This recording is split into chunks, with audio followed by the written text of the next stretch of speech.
ایک دن نبی صلی اللہ علیہ وسلم نے حضرت جبرائیل علیہ السلام آیا کرتے تھے آپ کے پاس، تو آپ صلی اللہ علیہ وسلم نے جبرائیل علیہ السلام سے کہا کہ جبرائیل علیہ السلام آج عمر کے فضائل بیان کرو۔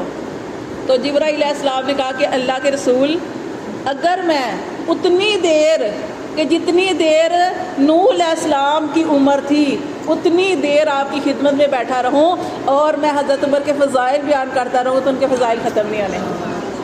یعنی اتنی پیاری بات کی۔ اور یہ حضرت عمر فاروق تھے کہ جب ان کو خلافت ملی تو یہ گلیوں کے اندر گشت کیا کرتے تھے، ٹھیک ہے، رات کو گشت کیا کرتے تھے۔ اور کتنا پیارا ان کا ایک واقعہ نا کہ رات کو جب اپنے غلام کو ساتھ لیا جا رہے تھے تو رستے میں کیا انہوں نے ایک خیمہ سا، ایک گھر ٹوٹا پھوٹا، وہاں پہ کچھ عورت جو تھی اپنے بچوں کو بہلا رہی تھی کہ بچے اس کے کھانا مانگ رہے تھے، رو رہے تھے اور وہ اپنے بچوں کو بہلا رہی تھی۔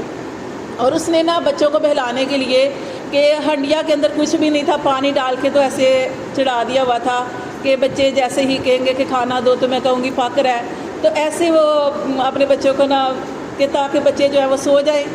تو حضرت عمر فاروق نے جب یہ دیکھا یہ سارا معاملہ، ظاہر ہے وہ راتوں کو گشت کرتے تھے اور دیکھا کرتے تھے کہ کوئی بھوکا تو نہیں ہے، یعنی کیا کیا حالات ہیں لوگوں کے، تو اس طریقے سے پھر جب انہوں نے دیکھا تو وہ اپنے اس عورت کے پاس گئے اور یہ سارا کچھ معاملہ پوچھا اس سے کیا ہے، تو اس نے کہا کہ حضرت عمر کے بارے میں کوئی ایسی بات کہی، کیونکہ اس کو نہیں پتا تھا کہ یہ عمر فاروق ہے۔ انہوں نے کہا کہ پتہ نہیں ہمارا خلیفہ عمر جو ہے وہ اس کی سمجھ نہیں آتی کہ یہاں پہ دیکھو ہمارا کیا حال ہے، کھانے کے لیے کچھ نہیں اور میں نے پانی چڑھایا ہوا ہے، بچوں کو بہلا رہی ہوں اور عمر کو دیکھو کہ کوئی خبر ہی نہیں ہے۔ تو حضرت عمر فاروق اس وقت جو تھے اتنا وہ پریشان ہوئے، تو وہ تو گشتی اسی لیے کرتے تھے کہ باہر کے یا لوگوں کے گھر کے حالات کے پتہ چلے۔ پھر وہ جلدی جلدی اپنے گھر گئے اور انہوں نے جو بھی راشن وغیرہ تھا وہ بوری وغیرہ اٹھائی اپنے کندھے پہ سامان، تو ان کا جو غلام تھا وہ کہنے لگا کہ آپ ایسا کریں یہ مجھے دے دینا، یہ بوجھ آپ نہ اٹھائیں۔ تو حضرت عمر فاروق نے اتنی پیاری بات کی، انہوں نے کہا کہ کیا قیامت کے دن میرا بوجھ اٹھاؤ گے؟ کیونکہ اللہ تعالیٰ نے قرآن مجید میں کیا ارشاد فرماتے ہیں، ہم نے پڑھا وَلَا تَزِرُ وَازِرَةٌ وِزْرَ أُخْرَىٰ، کوئی بوجھ اٹھانے والی جان کسی کا بوجھ نہیں اٹھائے گی۔ انہوں نے خود وہ راشن اٹھایا، اس عورت کے گھر گئے اور اس عورت کے گھر اتنی دیر رہے کہ وہ کھانا پکا، جتنی دیر کھانا پکتا رہا وہ بچوں کو بہلاتے رہے۔ کیسے کہ حضرت عمر فاروق ایسی سواری بنے ہوئے تھے اس ٹائم کہ بچے ان کے اوپر جو تھے بیٹھے ہوئے تھے اور پورے صحن کا وہ چکر لگا رہے تھے۔ کھانا بنا، کھانا کھایا، پھر حضرت عمر فاروق کو تسلی ہوئی تو اس عورت نے کہا کہ تم کتنے اچھے ہو، بھلے انسان لگتے ہو، کاش کہ عمر کی جگہ تم ہوتے، خلیفہ ہوتے۔ اس وقت حضرت عمر فاروق جو تھے وہ رو پڑے اور کہنے لگے کہ میں ہی عمر ہوں۔ تو یہ حضرت عمر فاروق تو وہ تھے کہ دیکھیں کہ جب ان کو آپ کو پتہ ہے کس نے ان کو شہید کیا، فجر کی نماز پڑھے تھے، فجر کی نماز پڑھے تھے اور فجر کی نماز، اب یہ دیکھیں کمزوروں کا کام ہے کہ نماز کے اندر حملہ کرنا کمزوروں کا کام ہے، ان کو کرتے ان کے اوپر حملہ کرنا تھا تو ان کا کرتے پھر نماز کے علاوہ۔ اب یہ جیسے ہم قرآن مجید کے اندر پڑھے ہیں کہ یہ لوگ کیا کرتے ہیں، جیسے عصر کی نماز کے بارے میں اللہ تعالیٰ نے قرآن مجید میں ارشاد فرمایا کہ انہوں نے کافروں نے سنا کہ مسلمانوں کو ایک نماز بڑی پیاری ہے، بڑی پیاری ہے وہ نماز اور وہ عصر کی نماز ہے، جب یہ نماز عصر پڑھے تو ہم سارے ان کے اوپر حملہ کر دیں گے اور یہ سارے کے سارے جو ہیں وہ ختم ہو جائیں گے۔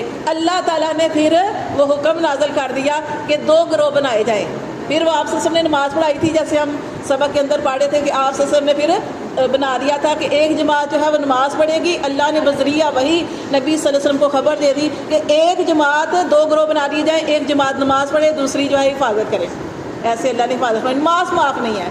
یہاں پہ دیکھیں کہ نماز پڑھے تھے حضرت عمر فاروق، تو نماز کے اندر ابھی فجر کی نماز انہوں نے شروع کی ہے، تو جو اس وقت جو دشمن تھا جس نے حملہ کیا تھا ابو لولو فیروز، اس کا نام تھا فیروز، اس طرح کا نام تھا، اس نے کیا کیا، اس نے 6-7 وار پیٹ کے اندر کر دیے نماز کے اندر۔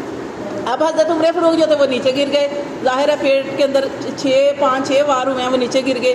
اس وقت ابھی نماز دیکھیں، نماز ہو رہی ہے، سارے صحابہ کرام نماز پڑھے ہیں، عمر فاروق کو 6-7 وار دشمن نے کر دیے، وہ گر گئے ہیں، کسی نے نماز نہیں توڑی۔ امن کہ نماز ہو رہی ہے، نماز کے اندر ہلنا نہیں ہے، نماز نہیں توڑی۔ عمر فاروق رضی اللہ تعالیٰ عنہ نے عبد الرحمن بن عوف صحابی کو اشارہ کیا آپ نماز پڑھاؤ، وہ مصلی پر آ گئے، حضرت عمر فاروق گرے رہے، ان کا خون بہہ گیا. ہو سکتا ہے تقدیر میں یہی تھا کہ عمر فاروق نے نہیں بچنا، لیکن اگر صحابہ کرام نماز توڑ کے عمر فاروق کو کہیں لے جاتے شاید وہ بچ جاتے، شاید، لیکن اللہ نے یہی لکھا تھا. حضرت عمر فاروق کا وہ نماز پڑھتے رہے، خون بہتا رہا، انہوں نے اپنی نماز مکمل کی. ہاں کچھ صحابہ کرام جو تھے وہ دوڑے تھے اس قاتل کے پیچھے جس نے حضرت عمر فاروق رضی اللہ تعالیٰ کو جن کے اوپر قتل کیا تھا، شہادت ان کی وجہ سے ملا. پکڑ بھی لیا، پکڑنے لگے تھے تو اس آدمی نے خود اپنے آپ کو خنجر سے کاٹ لیا، اپنی گردن کاٹ لی. کیوں؟ تاکہ پیچھے جو سازش کرنے والے ہیں ان تک نہ پہنچا جا سکے. خود اس نے اپنے آپ کو مار دیا تھا. اب یہ کیا تھا کہ عبد الرحمن بن عوف جو تھے یہ آگے آئے اور انہوں نے مسلح میں آ کے نماز شروع کر دی. تو نماز جب پڑھی ہے تو اس کے بعد حضرت عمر فاروق رضی اللہ تعالیٰ عنہ کو پھر گھر لے کے گئے، گھر لے جایا گیا. اور پھر کہتے ہیں ایک حکیم بھی تھا. صحابہ کرام جو تھے بڑی کوشش کر رہے تھے کہ حضرت عمر فاروق جو ہے وہ بچ جائے. اور حضرت کچھ صحابہ کرام گئے تھے ایک حکیم کو بلانے کے لیے نا، پہلے حکیم ہی ہوتے تھے، وہاں پہ گئے اور حکیم کو بلا کے ابھی لا رہے تھے. تو رستے میں آ رہے تھے تو حکیم نے کہا میں واپس سے آ رہا ہوں. انہوں نے کہا کہ واپس کیوں جا رہے ہیں؟ انہوں نے کہا اس لیے کہ عمر فاروق جو ہے نا وہ اب اس دنیا میں نہیں رہے. صحابہ کرام نے کہا کہ یہ آپ کیسی بات کر رہے ہیں کہ عمر فاروق اس دنیا میں نہیں رہے؟ تو انہوں نے کہا کہ اس لیے کہ یہ جو بکری دیکھ رہے ہیں آپ، یہ بکری کسی اپنی فصل نہیں کھا رہی، اپنے مالک کی کھیت میں سے نہیں کھا رہی، یہ کسی غیر کی فصل کھا رہی ہے. اور عمر کے ہوتے کسی بکری کی بھی کیا مجال، کسی جانور کی بھی کیا مثال ہے کہ وہ کسی غیر کی فصل کھائے. تو اس لیے عمر فاروق اس دنیا میں نہیں رہے، وہ واپس چلا گیا. تو حضرت عمر فاروق جو تھے جب ان کا صحابہ کرام کوشش کر رہے تھے کہ حضرت عمر فاروق رضی اللہ تعالیٰ نے جو ہے وہ کسی طرح ٹھیک ہو جائیں، بچ جائیں. تو جب ان کو دودھ پلایا گیا، گھر لے جایا گیا، دودھ پلایا گیا، تو دودھ جو تھا نا وہ سارا کا سارا جو انہوں نے پیا ان کی آنکھوں کے رستے نکل آیا. پیٹ تو آگے پھٹ چکا تھا، سارا آنکھوں کے رستے نکل آیا. تو حضرت عمر فاروق رضی اللہ تعالیٰ جو تھے وہ فرمانے لگے کہ اب میری موت آ گئی ہے، مطلب اب میرے بچنے کی کوئی امید جو ہے وہ باقی نہیں رہی. تو پھر انہوں نے اپنے بیٹے سے کہا تھا، عبداللہ بن عمر سے کہا تھا کہ عبداللہ اپنی یعنی جو حضرت عائشہ رضی اللہ تعالیٰ جو انہوں نے کہا اپنی جو اماں امیر المومنین نہیں وہ نبی صلی اللہ علیہ وسلم کی زوجہ امہات المومنات حضرت عائشہ، ان کے پاس جاؤ، اماں کے پاس جاؤ، ان سے جا کے کہنا کہ عمر جو ہے نا وہ بتا ہے نا کہ حضرت عمر فاروق رضی اللہ عنہ نے اجازت مانگی تھی. کس سے؟ اپنے بیٹے سے کہا کہ جا کے اجازت مانگو کہ حضرت عمر فاروق بھی اپنے ساتھیوں کے ساتھ سونا چاہتا ہے. تو وہ گئے تو جا کے حضرت عائشہ رضی اللہ تعالیٰ سے اجازت مانگی. تو حضرت عائشہ جو تھی وہ رونے شروع ہو گئی. انہوں نے کہا کہ یہ تو میں نے اپنے لیے جگہ رکھی تھی کہ میرا باپ ہے، میرا شوہر ہے، تو میں ان کے ساتھ، لیکن حضرت عمر فاروق جو ہیں وہ زیادہ حق رکھتے ہیں تو میں ان کو اجازت دیتی ہوں. پھر جب وہ واپس آئے تو انہوں نے اپنے باپ کو مبارک دی کہ حضرت عائشہ نے نا اجازت دے دی ہے. تو حضرت عمر فاروق نے کہا کہ دیکھو جب میرا اس دنیا سے انتقال ہو جائے تو جب تم مجھے غسل دے دو اور جب میرا جنازہ اٹھاؤ تو ایک دفعہ پھر تو حضرت عائشہ رضی اللہ تعالیٰ جو تھے ان کے دروازے پر رکھنا اور پھر اجازت مانگنا، کیونکہ ہو سکتا ہے ابھی انہوں نے جذباتی طور پر میرے شرف میں اجازت دے دی ہو، لیکن ہو سکتا ہے وہ بعد میں جو ہے وہ کہیں کہ نہیں میں نے نہیں جگہ دینی. تو لیکن پھر اسی طرح پھر جب جنازہ اٹھایا گیا، اور جنازہ آپ کو پتہ کس نے پڑھایا تھا؟ صہیب رومی.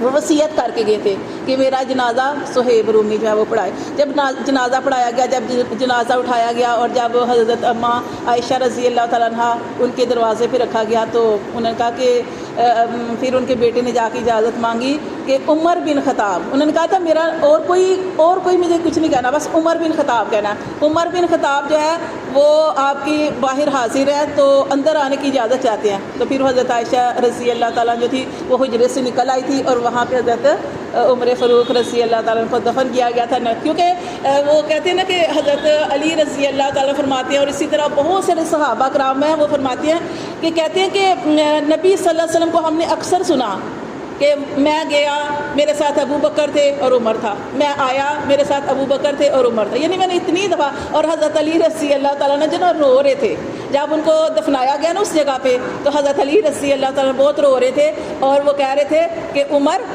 مجھے پتا تھا تم نے یہاں پہ آنا ہے، کیونکہ میں نے اکثر نبی صلی اللہ علیہ وسلم سے یہی سنا ہے کہ میں گیا ابو بکر تھا میرے ساتھ اور عمر تھا، میں آیا ابو بکر تھا اور عمر تھا. تو اس طرح یہ جو تھے نا ان کو اللہ تعالیٰ، اور کیونکہ نبی صلی اللہ علیہ وسلم نے یہ بھی فرمایا تھا اپنی زندگی میں یہ بھی فرمایا تھا کہ ادھر ایک دفعہ آپ سے مسجد میں داخل ہوئے تو ادھر حضرت ابوبکر صدیق تھے، ادھر حضرت عمر فاروق تھے. آپ نے فرمایا جب ہم اٹھیں گے تو ایسے ہی اٹھیں گے، ادھر ابوبکر صدیق ہوگا اور ادھر عمر فاروق ہوگا. اور پھر جب حضرت عمر فاروق رضی اللہ تعالیٰ عنہ کو جب ابھی ان کا انتقال نہیں ہوا تھا نا، تو اس وقت حضرت علی آئے اور حضرت حسن رضی اللہ تعالیٰ صحابی، جو آپ جانتے ہیں حضرت حسن کے بارے میں، حضرت علی کے بیٹے، وہ ان کی خبر گیری کے لیے آئے، عیادت کرنے کے لیے آئے. تو انہوں نے حضرت علی نے کہا کہ عمر تمہاری کیفیت دیکھ کے لگ رہا ہے کہ تم موت سے ڈر گئے ہو. تو عمر رضی اللہ تعالیٰ نے فرمایا نہیں علی، میں موت سے نہیں ڈرا، موت کے بعد کیا ہونے والا ہے میں اس سے ڈرا ہوں.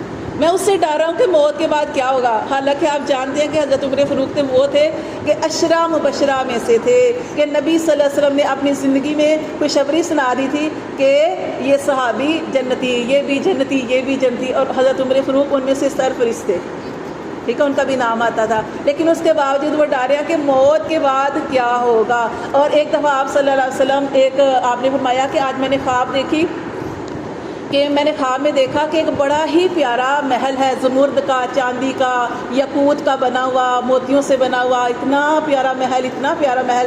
تو میں نے پوچھا یہ محل کس کا ہے؟ تو مجھے بتایا گیا یہ عمر فاروق کا ہے. اور آپ کو پتہ ہے ان کا فاروق ان کو لقب کا ملا تھا، جیسے ابو بکر کو لقب ملا صدیق، نبی صلی اللہ علیہ وسلم کی خدمت میں حاضر ہونے کی وجہ سے اور وہ سچ بولنے کی وجہ سے. عمر کو یہ کیوں ملا؟ فاروق. فاروق کا مطلب ہے حق اور باطل میں فرق کرنے والا. اتنا فرق. اب پہلے اسلام چھپ کے تھا، کوئی نماز کھلم کھلا نہیں پڑھ سکتا، لیکن عمر فاروق نے کہا کہ ہم حق پہ ہیں تو ہم کیوں چھپ کے پڑھیں.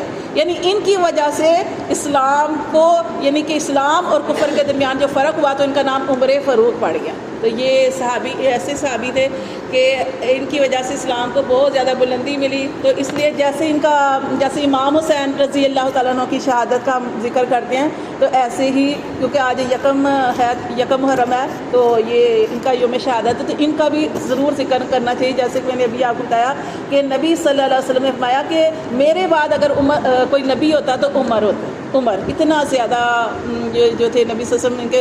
لیکن آپ دیکھیں جب ان کو خلیفہ بنایا گیا نا حضرت عمر فاروق کو، تو جیسے آپ صلی اللہ علیہ وسلم کے بعد تو حضرت ابوبکر صدیق خلیفہ بنے، تو حضرت ابوبکر کو کہا جاتا تھا کیا؟ خلیفہ رسول، رسول کا خلیفہ. اب ابوبکر صدیق کے بعد جب ان کو بنایا گیا خلیفہ تو صحابہ کرام نے کہا کہ ہم آپ کو کیا کہیں، خلیفہ رسول کہیں یا خلیفہ مطلب کہ کیا کہ انہوں نے کہا کہ خلیفہ رسول مجھے نہیں کہہ سکتے کیونکہ نبی صلی اللہ علیہ وسلم نے وہ خلیفہ رسول ابوبکر تھے اور مجھے تو ابوبکر کے بعد خلیفہ بنایا گیا. انہوں نے اپنی زندگی میں کہہ دیا تھا کہ میرا بعد میں یہ خلیفہ ہوں گے. تو اب مجھے تو ابوبکر نے بنایا یا ابوبکر کے بعد میں بنا، تو میں تو کیونکہ کیسے مجھے خلیفہ رسول کہا جائے گا. تو انہوں نے کہا کہ پھر صحابہ کرام نے کہا کہ پھر ہم ایسے کرتے ہیں کہ آپ کو ہم امیر کہتے ہیں، ہم مومنین آپ امیر. تو اس وقت جو سب سے پہلا خطاب ملا تھا امیر المومنین وہ حضرت عمر رضی اللہ تعالیٰ عنہ کو ملا تھا، امیر المومنین، امیر. یہ بہت زیادہ